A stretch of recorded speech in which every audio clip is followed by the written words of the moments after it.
that was not very clean, ever. To be honest, the best stories ever just evolved around LANs. That was the funniest stuff. So Mountain Dew. Whenever I hear that someone is just having a bit of a viewing party where they're sitting there with friends watching the games, that's always bringing up fond memories. Send us pictures before we get off this topic. Send us pictures. Hashtag HGC, Heroes Esports. We want to see you guys hanging out with your friends, watching the matches, enjoying the matches. If you have gear on, cheering for your favorite team, want to see that too. You know, watching a big tournament, Western Clash, for example, with a bit of a barbecue going, stuff like that, always a lot of fun. Yeah. But we're in Quest Hall now, game number 2, so let's focus a bit on our draft. Genji currently hovered, and this is exactly what we saw as the potential ban on, what we saw banned out in the last game as well. Tracer banned immediately here for Diamond Skin. They realize their strength, they won't keep that away from leftovers, and they'll pick up the Dehaka right away. Yeah, I actually had something a little bit wrong here on my sheet. Wow, way to go, man. Just give me a second to fix that. Ruining Caldor stats. Well, Dehaka being picked up. Not ruining anything.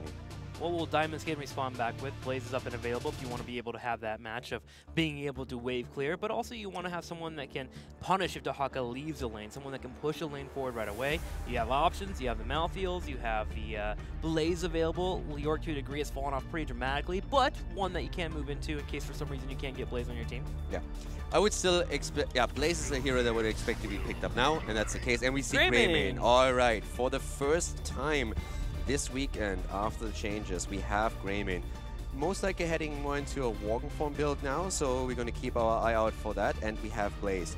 Dehaka is another hero that I personally find very interesting. I tweeted actually about this earlier, a couple of stats out there. Since in Europe, and I mentioned this yesterday, Dehaka has been played by every single team we have seen Dehaka games. Most of them looking at 5 to 10 games, and just over the entire region, we have him with 24 wins and 19 losses. So pretty big amount of games. But Fnatic, the team that was known to play so much Dehaka, they're the only team in Europe that hasn't played Dehaka yet. Might see that later. Has of course also to do with Bad Benny joining the team over Wooby now, since Wooby was the off-laner, and maybe Bad Benny doesn't feel comfortable enough in Dehaka yet. Yep. Maybe it's just simply that it didn't fit into their draft so far, that they had different gameplay ideas. But it's interesting to note that we only have a single team with so many Dehaka games played that hasn't shown Dehaka yet in Europe. Definitely a preferencing for Bad Benny, and we'll see if he's going to pull that out as we get ready for him in the next series, facing off against Team Liquid. Stuffco will be important in that series, that's for sure, especially with a Thurno willing to pick it up. All right, so Li Ming and ETC coming back for leftovers. They seem to have found their bread and butter, and so far it's that ETC forces the fights and Li Ming to back them up with the damage, get those resets going in. Why not? It's been working. Yeah, I really liked what we saw in the game before, and it was interesting to me also that we had now Blakitny again on Li Ming, so they have a bit of an overlap in the hero pool. We've seen also DAV play Li Ming before, so we're going to watch out what else they draft, so that gives us a bit of an idea. But again, ETC, and now they pick ETC even earlier, since we already saw some teams starting to ban out ETC against Lauber, and that's usually happening around the second ban. None of the teams has really felt the need to ban it immediately yet, but so they pick ETC up before Diamond Skin has a chance to ban it out, so they can have their front liner in position. And Malfurion now the target in the ban on the Diamond Skin side, which leaves us with a potential Uther pick. We have still Rega around as well. Lucio, of course, another option. So it will be interesting to see what leftovers decide to do here once that they get to the next pick phase. I mean, Tyrael, still a mainstay, could be banned out here. Haven't seen him as much, but he was also banned out last game for Diamond Skin, so they do prioritize how strong he is. Yeah, for the ban, actually, I would really like Tyrael. Yes, you have Blaze already, but we have seen Blaze in the main tank position. They go for Lucio instead. I think Tyrael would be a great pick for Diamond Skin here, with Greymane in particular. And you have a lot of protection between the bunker, Blaze controlling the area around, the slows coming in, you get that Executioner from Greymane being pretty darn strong. Then also you fall up at Tyrael. Actually, does Greymane still have Executioner? I haven't gone over his entire new build yet. Yeah, I believe he still does. So yeah, that'd be a good mix-up here. What support would you like to see? I don't really think it matters too much. The question is what happens. Okay, so we have two supports with Glenn still around. We have Uther and Rega. We know that Link loves to play Rega. We're on the leftover side. The one hero that I'm looking for is, if Uther's picked, is someone picking Lunara up to try and punish it. That's the one thought that I have right now, because I really don't feel that it matters too much which of the two you take. Both can fit really nicely. I think Uther when it comes to his Divine Shield is maybe a bit stronger and empowering Greymane in particular. But if your opponent is then trying to play around it with a potential Lunara, that might become an issue. So we have Uther taken, and we see with that also Falstad. And that is something that Diamond Skin has played a few times. Darkmook actually. The first 2 weeks. Yeah, exactly. Darkmook the one that has played Falstad. They were what, 0-4 the first 2 weeks? They were having a really rough time with that Falstad. Yeah, they had a pretty abysmal record in it, and I'm double checking it. We have Diamond Skin 0-3 with Falstad right now. So they have played 3 times. And that's not only them. If you look at Europe as a whole, we have Falstad with 3 wins and 6 losses. So the Bird doesn't have a good year so far. Not a good year for the Bird, but to give credit to Darkmook, his Mighty Gusts were pretty strong in those series, just sadly couldn't get the win. We'll see if they're able to get their teamwork a little bit more together here and are able to force some fights with that Falstad and maybe some good disengages based on what their opponent gets. Rhaegar, not a surprise. Linked loves Rhaegar. What's the damage dealer though? Because do you try and go Lunara and exploit this a little bit? No. Cassia again. Can't argue with a 5-0. So let's try and boost that record up a little bit more. All right. Cassia, Rhaegar, ETC, Li Ming for leftovers. Diamond Skin looking on their side. They got the Greymane, they got their Falstad, they got Blaze. Uther as well. Looking for probably a main tank. Could run in with a different side laner here. Falstad could be that side laner as well and just have Blaze be your main tank. I really like the Cassia pickup too. I would have loved to see them go and try and exploit Uther with a Lunara, but Cassia is even safer since Greymane, when he engages and now becomes a bit more aggressive with melee attacks, the blinds really work well against him. There's also several targets already for Valkyrie. A lot easier for him now to land Valkyrie than it was in the previous game. We've said that a lot of the Valkyrie plays actually missed, but one of the reasons was that there was so much high mobility heroes on the side of Diamond Skin. So now we have again the Li Ming and Cassia combo with a very, very similar draft to what they ran in the last game. Li Ming, ETC and Cassia, all the exact same. So Muradin, the last pick here for the stuns on the side of Diamond Skin. But I have to say, I like what leftovers have here. Leftovers is a good comp. I think Diamond Skin has some pretty decent tools to be able to handle what's coming their way from Leftovers. Muradin, if one of his teammates does get picked by that Valkyrie, can just jump right in and try to force a fight if they want to, and Blaze can eventually follow that up. And then you also have the disengage from Falstad in case that Cassia does get the pick that she wants. So there are some things here for Diamond Skin. It's about being in the right place at the right time, but doable. And it will come down to macro as well. Who can control the battlefield the best? With Dahaka being on the left and then Falstad being on the right, both teams should be able to get an edge on each other. I like the Leftovers draft a lot more now, the more I think about it, because, don't get me wrong, you're absolutely correct that both have tools available. Sure. But if you think about the fights that happen usually on Cursed Hollow and around tributes in the small corridors around the bosses, I really like what we're seeing here. When you have Li Ming for the poke, Cassia for a poke, you have on the other side, the one hero that would be most afraid of is any kind of setup with Muradin, Blaze getting stuns in. And in that case, you still have Rhaegar with the Ancestral. You have also, with all the oil spill that goes around, you have the healing wave of Rhaegar, which really helps you to keep him alive. If there's too much of a aggressive engage into you with Greymane, the blinds should help out. So I really like that poke composition that we're seeing for Leftovers, and I think they can capitalize pretty much on Li Ming's AoE damage and also getting the kills. And so for that map in particular, I would say that draft has a very good shot at taking this out.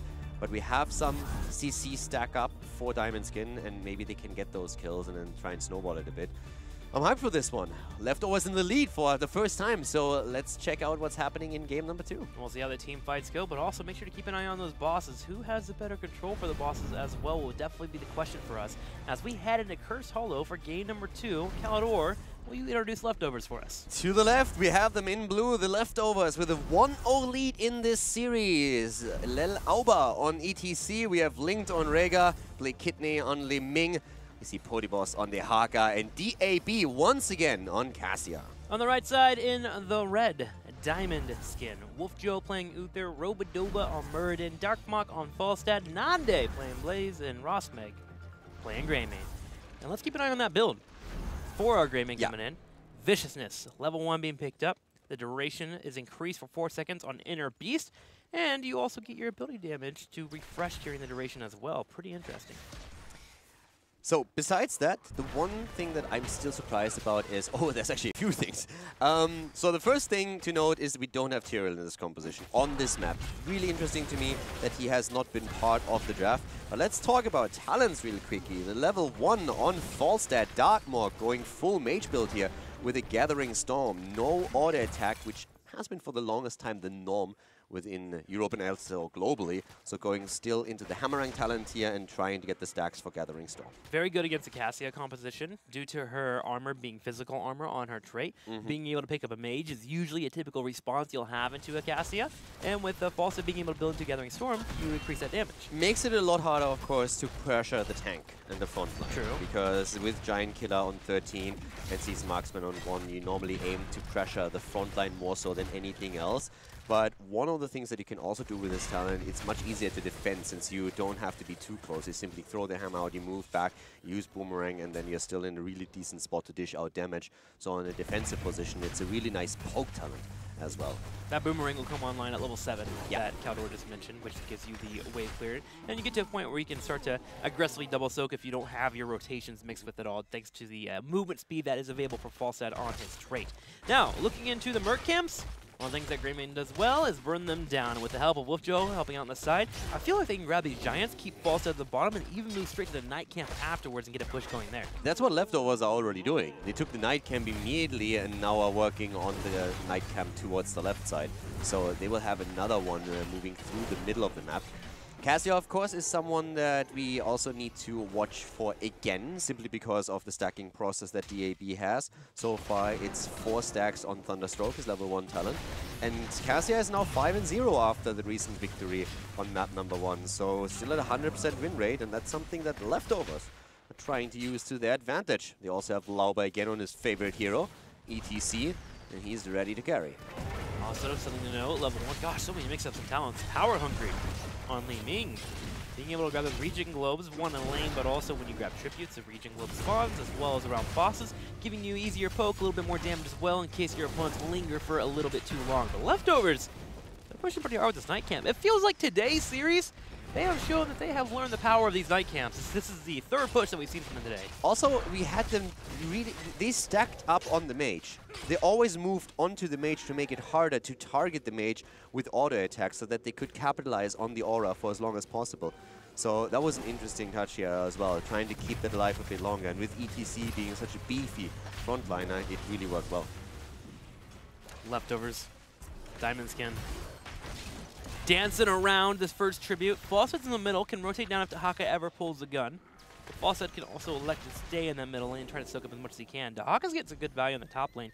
Get the mini wave pushing the turrets already. And we're going to have a bit of a standstill as we wait for our globals to decide when they want to fight.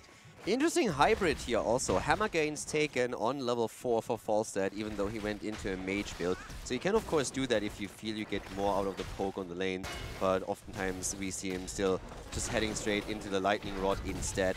4 stacks, by the way, on Gathering Storm. We are still seeing the fight over the tribute here. Lauba now starting to make his way in. And up at the top lane, Dahaka is trying to provide some extra experience for Leftovers, as we are seeing Diamond Skin already with 5 on the map. But here comes the move as Dahaka goes in the back. Falstad is already down, the first target in the fight. Rosmac barely getting out of here with Greymane, and Leftovers pushing aggressively forward, and they actually land the Dragon under.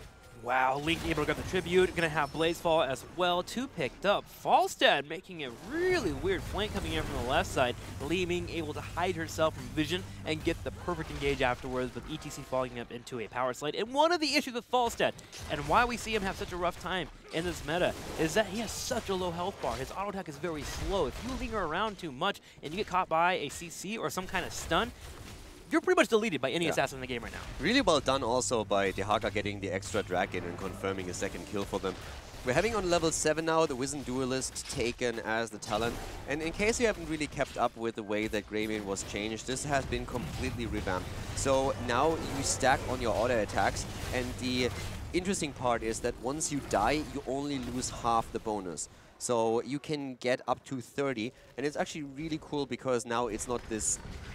It's still a bit of a risk, especially if you're fully stacked. You're losing 15 of your stacks if you die, but it's not this do or die thing where you take a massive, massive risk whenever you commit to Wizened Duelist. So right now, it's a pretty a pretty cool talent to take, and that's a little bit more rewarding. So you are still trying to stay as safe as you possibly can. That's when Uther, of course, also plays a huge role, since he can save your stacks if you're in trouble with a Divine Shield, not only help you with the engage, but that's definitely something that we're going to talk about a little bit more in the game. At this point, we're having only one stack on the talent, so we're going to keep you guys updated a bit. Yeah, one of the things about that new talent that I actually really enjoy is that you mentioned the risk has gone down, but it's also increased the idea of this high risk, high reward playstyle. If you go into Organ form and you bring out those auto attacks, you actually get multiples of the stacks coming in. You get, I believe, 3 credits for it. So 2 auto attacks give you a full stack right away in Organ form, but of course you're putting yourself in melee range and vulnerable to a Dahak or an ETC. No, I agree with the high risk, high reward. It's just like now that the risk is reduced because you only lose half, more players are willing to commit to it. It's just a good change in general. Before, it was really, yes, it's an awesome amount of damage, but it takes you ages to build it up once you lose it, and you lose everything when you die, so now you lose only 50%. So really interesting with the hero, and when we see Greymane, this is now one of the preferred talents. Definitely keep your eye on it. So far, he hasn't gotten a lot of stacks, but we are, as we said before, we're going to keep you guys updated. The level 10 comes into the play, and now the leftovers should get an easy tribute here. Yes, Diamonds can just grab their Storm Talents too, but they couldn't get into a good position, and leftovers already closed down all the avenues here. So now we're having the teams on heroic abilities. Leftovers have a 1-level lead. You also have 2 tributes to 1 and 2 kills to 0. So a good start into game number 2 for them again. Leftovers are definitely having a major lead. Oh, the barrel has been used. Darkmock will use Mighty Gust to get away. Valkyrie comes out, landing on Wolfjo, but he's able to kite forward. Mosh pit, baby! Into a mosh. Divine Shield to keep him away. And the kill immediately against Greymane. They take him down, and now an opportunity to maybe chase even more. Not quite, but I really like that. First of all, the move in with the drag against Falsa. He's forced to use the Mighty Gust. The engage comes, Valkyrie hits Uther. Nothing happens too much, and then Lauba says, like, you know why I'm playing ETC? You know why I'm so good on this hero? Because I always know when to get some mosh pit value. Goes in, gets the pit out. The Divine Shield saves one, but the second one falls, and the Diamond Skin is again on the run. Diamond Skin on the run, and Leftovers pushing forward. Falstad will be able to escape to the north here, but Ledkey maybe not so lucky. Cutting into the team, staying near the ETC. Lauber doing his best to peel, but here comes Rosmek flying across the screen, gets the kill. Rosmek goes in and gets the first kill for his team, but the red team still cursed here. They counter kill as we see Muradin fall. Lauber, does he have the cooldown ready? DAB comes in from the side, misses the Valkyrie. Not really the best hits with Valkyrie so far by him. Yeah, besides that, he's doing really well with stacking his quest. He's doing really well with also getting the damage out. But Valkyrie, he still needs to nail it down a little bit better. Well, they will be able to nail some experience down as they get the fort in the middle burned down. Rhaegar is actually going towards the bottom, towards Falstad, so that's going to be the third fort as well. Ooh. They're trying to jump on Darkmock, try and fly. A bite goes in, he gets out. Yeah, it flies away here. It was nobody to stun him out. But now we have a level 13. Talent advantage, leftovers in a decent spot here, and go immediately for the boss play. So looking strong here on game number 2, and keep in mind, boys and girls, this is the 1-0 lead for the leftovers already. If they take it on Cursed Hollow, that's a 2-0 lead over Diamond Skin, and that would bring leftovers extremely close to getting their first match victory in 2018. It's such a good boss call too. One, you know that the 3 lanes are pushing in because you just killed forts, right? You know minions are pushing in, so your opponents are going to be back. But because they forced a fly from Falstad by going for the bottom gate, there's no way that Falstad can get over there and bring a Mighty Gust to maybe steal away that boss. So Leftovers gets it in a clean manner, and now they can move in for a double boss play. And here they don't have to actually fully commit. If they see Diamond Skin show up, they can back up, wait it out, and see where Fawcett is. Fawcett being in the bottom allows them to decide if they want to fight or not. Yeah, at this point, they're actually okay with the boss getting leashed. I actually expected them to commit a bit heavier to it. The Fawcett fly is always an issue, but they still have the 13, so they're not forcing it here. The boss is still a bit early in the game. This is, of course, one of the downsides if you take the boss this early, that it doesn't do too much damage, but they're able to take one of the towers down. They still have the 1-level lead. They open up the bot wall, and that's going to make it easier for future bosses through the bot lane to become even more aggressive. Giants grab and Diamond Skin, at least after losing the curse, losing experience, and losing the boss, find themselves at level 13.5. Still a level behind their opponents, but at least they're on the same talent here. Can start to contest tributes. Rosberg, by the way, has 4 stacks on the Wisdom Duelist out of the 30 that he can get, just to give you guys a bit of an update. So he never really got a lot done here so far. We didn't have a lot of opportunities for him to get these stacks. So just so you know that his extra damage is not really too significant up at this point. having a hard time forcing fights, especially, so he can't really get those up. Falstad, however, looking at Gathering Storm, is at 22 stacks. Usually around 30 to 40 is where you start to feel that extra damage come in. 20, though. Nothing too hard to scoff at. Leftovers are absolutely fine with slowing the game down a bit because they will be the team to hit level 16 first. So around this time, this is really where you don't want to fight if you don't have to. There's no tribute up yet. You don't have to fight over the boss. You're on level 15 now, so all that you need to do is just slow down the game a little bit, get level 16, make sure that you soak enough, and then you're going to be fine. With Dehaka as a tool on the opposite side of the map, you're in a decent spot for that, and he already defends against the Siege Giants. Now, of course, the tribute is spawning, and that's the moment where the leftovers really have to say, okay, do we give the tribute up? Are we willing to fight for it? And let's just see what our position is. But Dehaka is definitely going to try and stay at the bot lane for as long as he can, and maybe even get them level 16. If they can just poke a little bit, they can wait for it, but they see an opportunity, and they go in against Robodoba. They go in here, they're kiting backwards. We'll have Valkyrie still available. Big engage going, and Cesper healing as well. Gonna have the bunker on the back end as Nande tries to control with Potibus grabbing a Greymane. Isolation on Darkmark, but they're trying to go for Greymane. And Divine Shield comes out and saves him. The jet propulsion locks Potibus into the ground, but here comes the fight once again as we're poking from the backline with Blakitney and DAB on Li Ming and Cassia. They're firing away here. Nande with the attempt to channel through, but he gets interrupted by Li Ming once again. Quest completion on Murden as he's looking for the stun, but leftovers, they're gonna keep poking, and they can still rotate someone into the mid lane and pick up the experience for level 16. And they're gonna do so. 3 head over. Lauber controls the bush, continuing to sit there with DAB in a spot to poke where he can. Falstad's gonna head over and tap a well, come back to the fight. But if Diamondskin's gonna fight, they have to do it now. They have to find a kill, or they're gonna be behind a talent disadvantage, and it looks like they're gonna be that talent disadvantage here. Ooh, hang on. Lauber goes in first, actually, with the power slide. Tries to go for the mosh pit. Actually added on cooldown, my bad. Lauber, on the other hand, now falling. Rosbeck is still alive and enters the bunker. The 16 is there, but it's a 4 versus 5. Nice gust being used to make sure that everyone survives here. But the drag connects, and that's the kill against Uther. Robodoba also in trouble. Li Ming moving in and pushing him back out as we see leftovers trying to grab the tribute. They still have the advantage. Potibus wants to get another drag, but Nande with the jet propulsion moves out. Good separation there from leftovers. Diamondskin splitting up, allowing for them to get the kill on Uther. They'll grab the tribute, and they are now tied up 1-1 again on tributes. And a talent advantage here for leftovers still for a good level still. I could have sworn that ETC was starting to dance there. I really thought he was going for the ult. We had times in the past where you were using the dance taunt just to fake a mosh pit being used.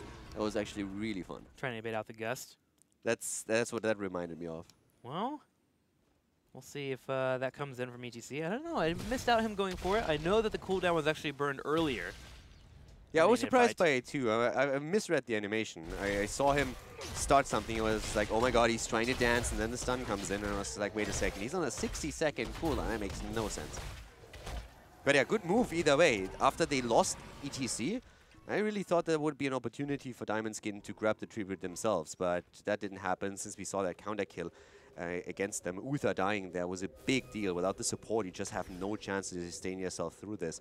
But this is now another important tribute, and the teams are already lining up for it. But again, we have that slight advantage for leftovers since they have taken the camp at the top lane that will pressure.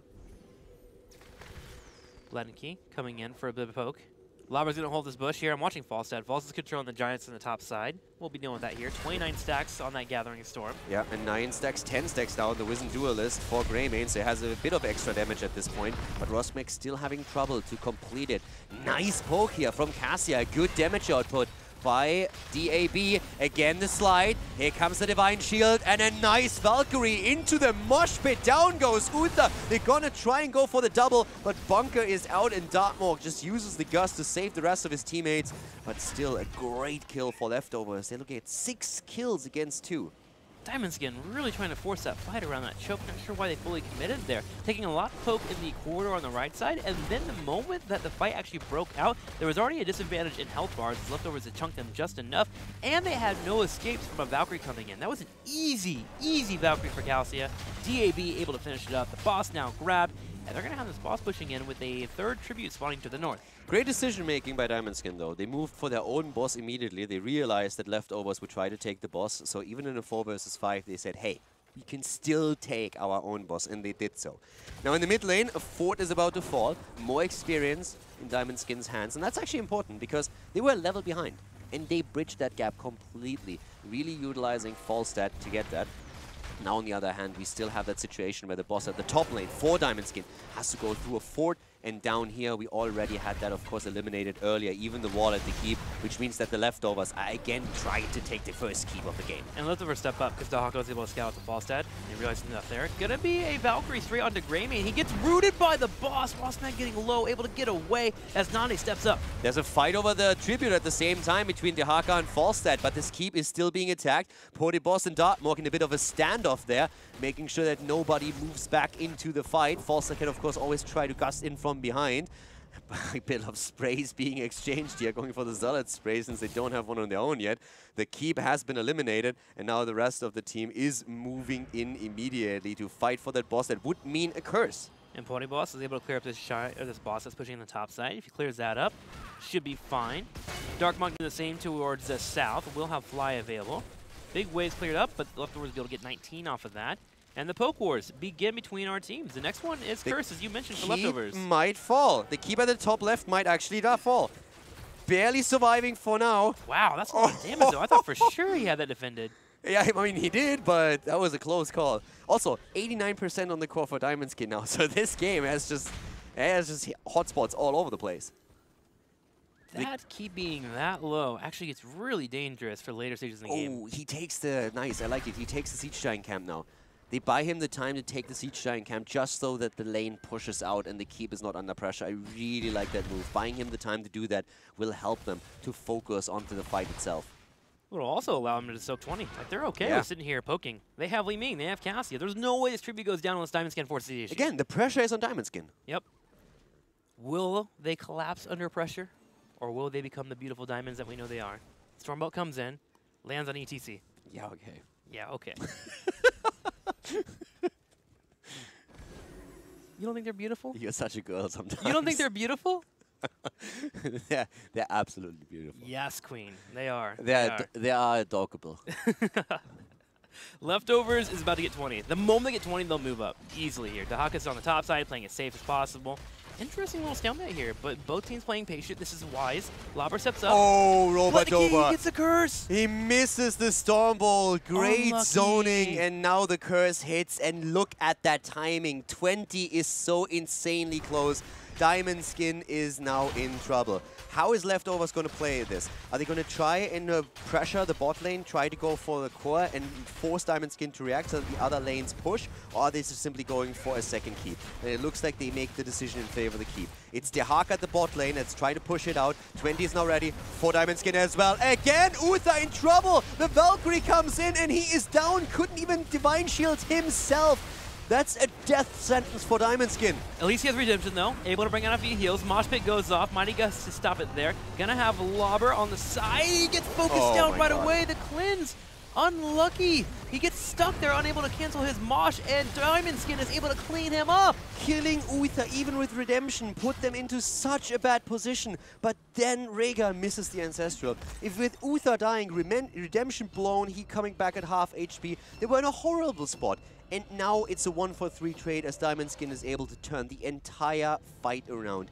Rhaegar just being a second too late on the Ancestral just makes it possible for Diamond Skin to make that play. And now, that curse hasn't done anything. Look at this. Lobber turns around and gets off the Mosh Pit. Linked, I believe, gave him the cleanse right when he started doing it. Let's check here and see where he actually pops in.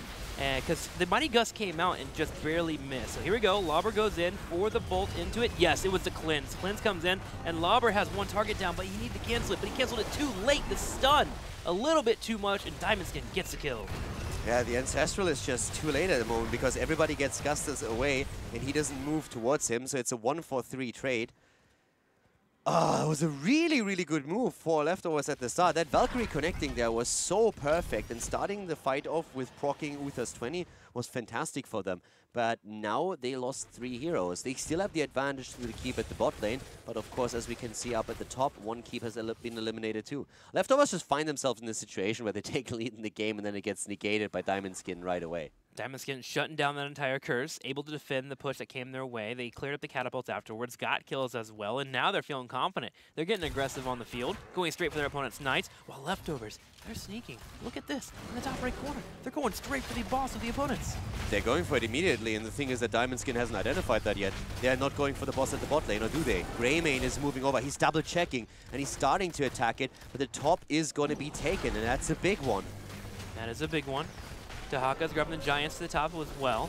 If you're Leftovers, do you just push with this? Do you just commit to the idea of taking out the keep? Yeah, you are definitely the ones that is going to be much faster, so your opponent has to react, and the ones that you back off, you can still defend. So the one at the bot lane is taken, but it takes a long time for them here already, and the top keep is very, very likely to fall. Leftovers open up the wall.